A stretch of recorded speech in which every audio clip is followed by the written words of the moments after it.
with about 500 meters to go, we have a very good wheel presented to us right here. This guy in the green kit with the white bike, he starts to wind it up and we start to wind it up about 900 watts.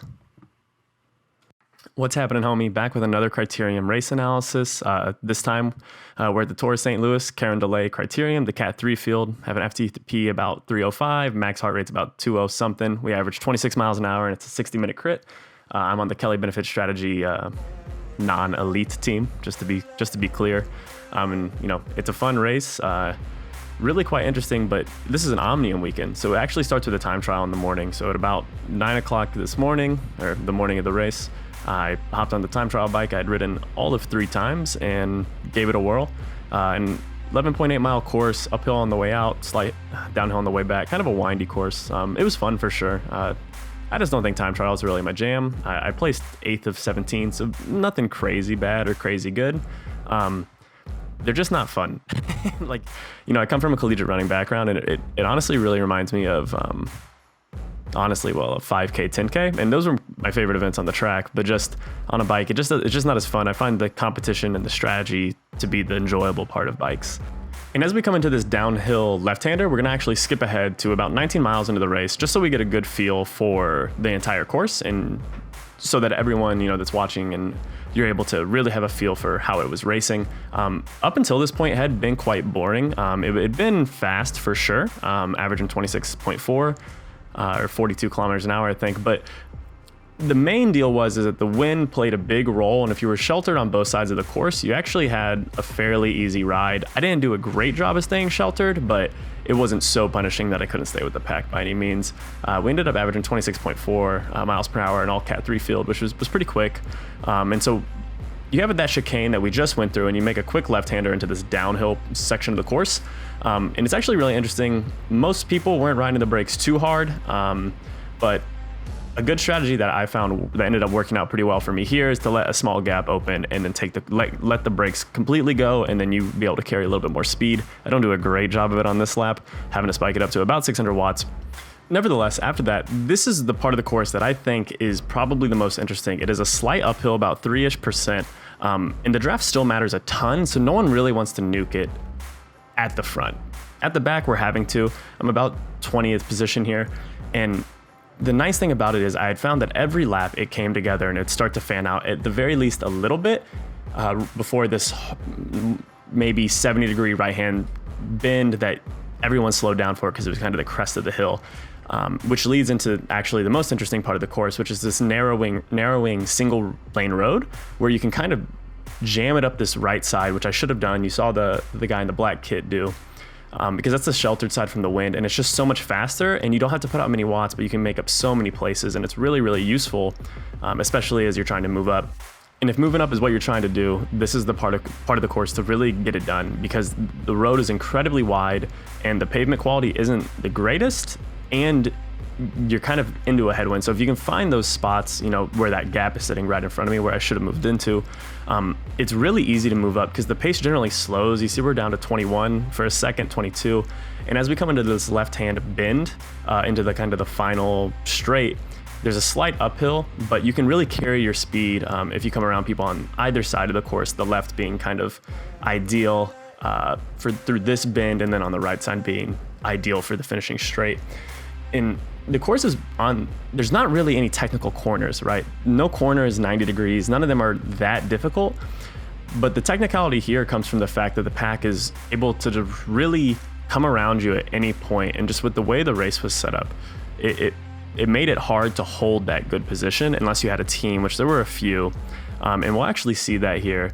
You know, we come into 2 laps to go, and I'm in bad position, and I decide, okay, I need to move up. I need to move up now because there's just not enough time waiting to the last lap. And the laps are fairly long that you do have some time to move up. And so as we skip ahead here, we actually notice that I'm even further back. And that was one of the more intentional parts of me being in the back. It wasn't always intentional throughout the whole race, but I knew that with about 2 miles left to go, this would be a really good time. As you can see, it's really wide.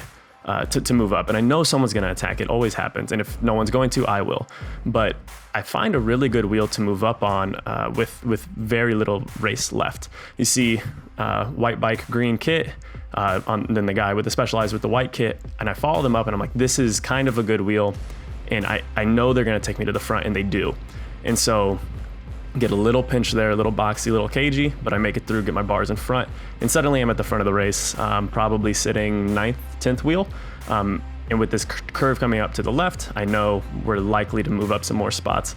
And then, like I said, it just gets a little swarmy, and then there's an attack that comes up the right, and the guy just goes flying, and bam, suddenly I'm swarmed. And I should have seen that coming, because I saw him on the right side making that flyer. You know, I did a good job of keeping my head on the swivel, but I should have reacted quicker. And suddenly I went from 10th position to maybe 20th position. And this is just too far back as we're coming into the final lap. And it gets way too fast in the final lap to move up where I needed to be. Suddenly I've already lost 20 spots, and it's going to be a fight to make those spots back. And I definitely put that on myself. Had I been a little bit more aware and a little bit faster reacting, I would have been 80 meters up the road in perfect position to really unleash a sprint. And, you know, I think I have the power. It's just the positioning that I'm definitely going to continue to have to work on as the season progresses. But as we come into this final lap, you see the speed is cranked up now. You know, we're going 33 on this section, much faster than we had been taking it before. I should be following that guy in the green and black shorts with the white socks. I keep my speed through there, no brakes, do a good job of closing that gap down, and then I'm in the wind too much here. I don't know what I'm doing. I think I'm just, you know, scrambling, really, just trying to make up any spots where I can. And I take this corner okay, but I hadn't been taking the inside of that corner the entire race. And then to try and take it the first time on the inside on the last lap was just a terrible idea, right? And it's strung out now. It's speeding up. But like always, it will fan out, and I make up some good spots. I decide, okay, I know it's gonna fan out. It always does. So I get out of the draft and I move over to the left, and I end up making up quite a few spots, maybe quite a few, like 5 positions, but it's enough that it puts me on the part of the course where I wanna be. You can take this corner a little bit wider and carry a little bit more speed than the guys on the inside, except I don't. Again, for some reason, I switched up my whole strategy in the last lap. I think I was just scrambling because I had been taking the inside on that corner the entire race. So why didn't I just stick with that? And now I'm on the unsheltered side, and it's getting too little too late. Thankfully, this guy in front of me leaves this door open, and I decide, okay, I need to go now. So again, I make up a few more spots, and I get on a good wheel. And this wheel is, I think it's Road Crew Coffee out of St. Louis, green kit, white bike, and you're about to see it, the graphic pop up. This is the wheel I need to be following. And you'll see that he seems to be much more confident, and he's already in the right gear. He's spinning up the legs. And I know this guy. I don't remember his name, but I've seen him race a bunch of times. I saw him race last year at Toad, I think, or maybe it's just another guy in a road crew team, but they know what they're doing. And as he starts to jump, I know I need to be jumping on his wheel, and I do. I end up actually making up the spot, but the issue is I lose it right here, and I just take that corner so wide, and he takes it much better. I start to spike it up to 700 watts, and this is really where my race is over. He dives that inside, and I don't know. I just wasn't in the right mental spot to be sprinting.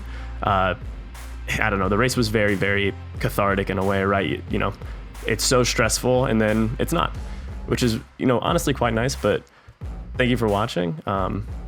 There will be more content like this coming soon, so please subscribe and like, and I'll see you on the next one. Deuces.